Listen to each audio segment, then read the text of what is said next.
Hey, man, good to see you. Hey, it seems like you come around this bar quite a bit. Yeah, bro. It's in my neighborhood, and I totally love this place. So maybe you could say you're obsessed. Not really. No. Yeah, just like it. Your whole life revolves around this bar. Yeah, again there. No. Yeah, just like it. If it wasn't for this bar, you wouldn't be able to breathe. Bro, you doing okay? Every waking moment Bro!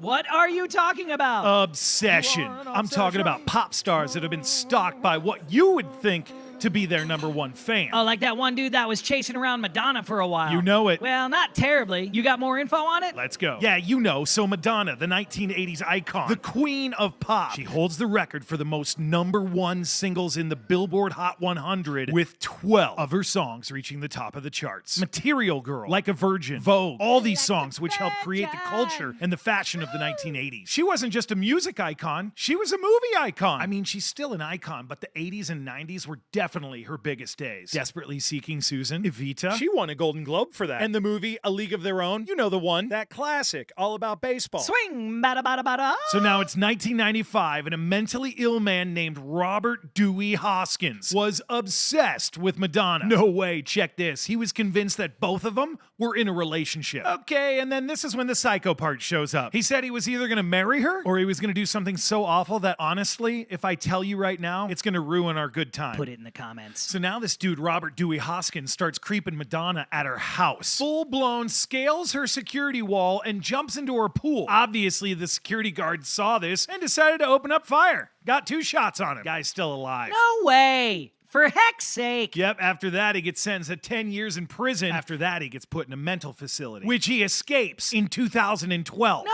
way. Well, he got caught. For heck's sake. But he's been in and out of mental health facilities ever since. Now, those mental health facilities, they start to get expensive after a while. So they had to start selling his stuff to pay his bills. So Robert Dewey Hoskins' stuff went to auction. So now the buyer, they have no idea what's inside this storage unit. It's like one of those TV shows where the guy buys the thing and just opens it up, and it's a huge lottery inside. So what was inside? Dude, it was a ton of Madonna's memorabilia. It was like a creepy rubber mask. There were knives, a box cutter, and a doll missing its head. Oh, dude, I think that's what you were talking about earlier. Oh, that is definitely what I was talking about earlier. No way. For heck's sake. Bro, keep dishing. What else you got? Selena Gomez, American singer, songwriter, and actress.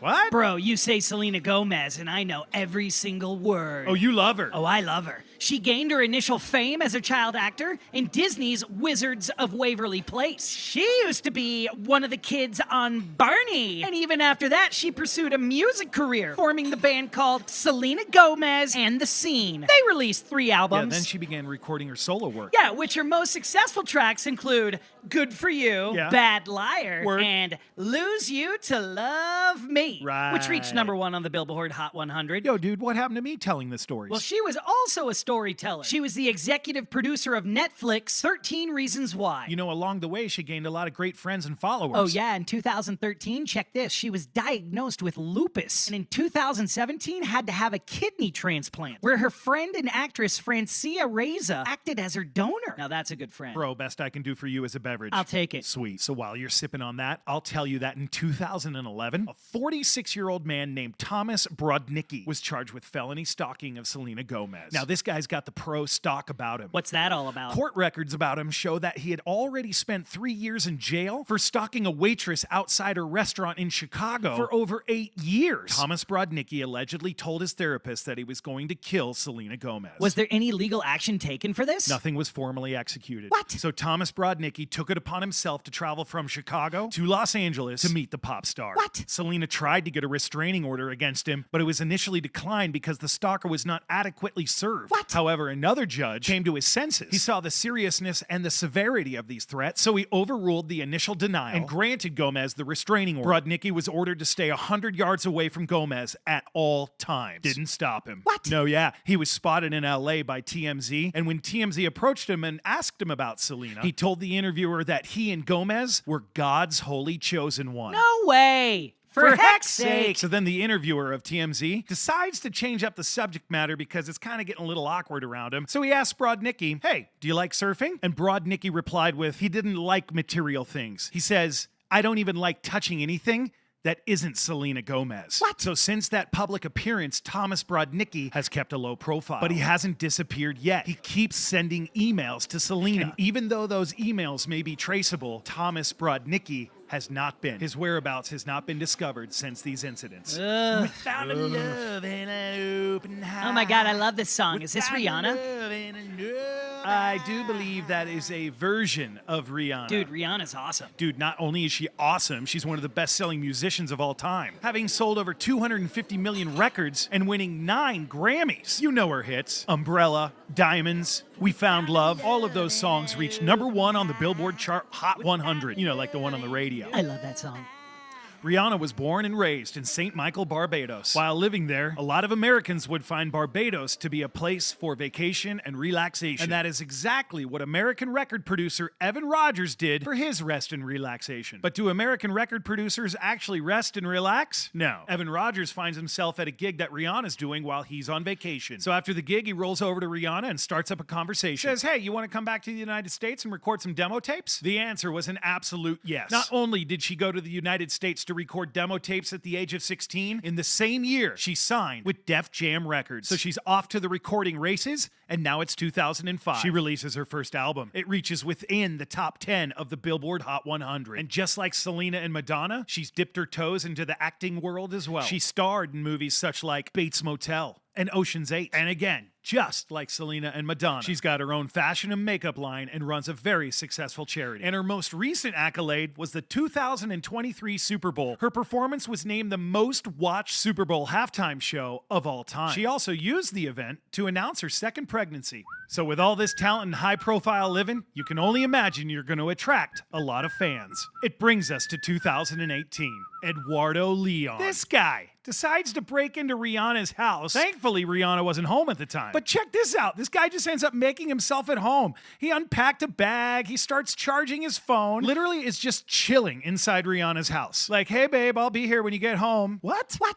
So an assistant of Rihanna's ends up seeing Eduardo. Like, duh, what are you doing, guy? The cops are called. Eduardo Leon is charged with stalking, first-degree residential burglary, vandalism, and resisting arrest. You want to know something even crazier? What you got, bro? While he's being arrested that day at Rihanna's house, the cops find out that he had been arrested the day before. Why? Because he was trying to break into Rihanna's house. But I thought he just got arrested at Rihanna's house. Yeah, he did. But he broke into the wrong house the day before. What a Jerry. From that point, he was arrested. He has since been sentenced to 5 years probation and 90 days of GPS monitoring. Remember, that was 2018. Ooh, it's 2023 now. Yeah. Well, even with that guy breaking free of his chains, it doesn't stop the other crazies. In 2021, another guy decides to jump Rihanna's fence. He escaped without a trace. And then did you hear about that guy who just drove from South Carolina 2,500 miles all the way to LA and showed up at her house just wanting to marry her? Cops ended up having to let that guy go because they determined that really he didn't break any laws.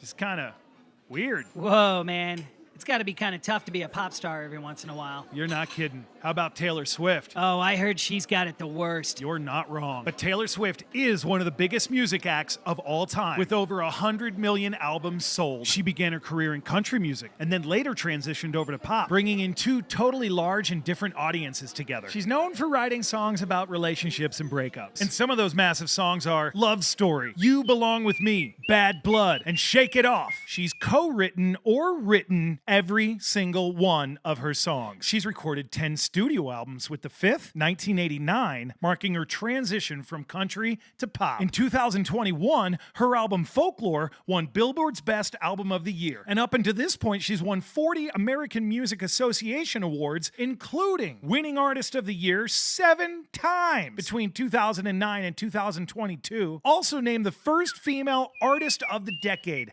Man, she's on top. When you're a pop star of this magnitude, it's pretty much difficult to try and not be noticed by the entire population of the planet. So now you have all these people following you, which is great, but that also means everyone is following you. Taylor Swift has had more than a couple of stalkers. Check this. So recently in 2022, Morgan Mank, 31 and drunk, drove his car down the wrong way in front of Taylor's New York City building, stops his car, throws it in reverse, starts backing up at a crazy speed, runs over a fire hydrant, and runs into the building itself. Boom! That in itself is a situation, but he's not done. He goes up to the building's intercom system and just starts to tear it off the wall. Dude, he leaves this huge mess of wires and he leaves a hole in the wall. Cops show up. He starts to yell at the cops. He says, "I'm not leaving till I can meet Taylor." Well, he was wrong. Who he did meet that night was the cop who arrested him for DUI and malicious mischief, and he got a fairly expensive ride down to the clink. But for Morgan Mank, the story is not over. This guy. So after his release, he returns to Ashburn, Virginia, where he was arrested for violating his parole. But wait, this parole is not for his DUI or malicious mischief. This parole was for stealing a gun from his mother, which he also said he would kill, saying he would dance on her grave. Bro, the psycho button just got smashed. As of 2022, he is currently in jail at the Northwestern Regional Adult Detention Center. Good. I can't disagree with that, but we're not done. So now there's this guy, Roger Alvarado, who's broken into Taylor Swift's house multiple times. What? The first time was in February 2018 when he broke into her front door with a shovel in her New York City townhouse. He was arrested but was released shortly after. So he gets after it again. Now it's April 2018. He breaks into the same house. He takes a shower. He fell asleep in her bed. Cops are alerted and they're on their way. This time, Roger Alvarado gets sentenced to 6 months in jail and 5 years probation. That didn't stop him. It was merely a waiting period. He went and did it again. March 2019, he's done it again. Just weeks after his release from jail, he breaks back into the same house again. He gets arrested. But then he was only sentenced to 2 to 4 years in 2019. So guess what year it is? 2023.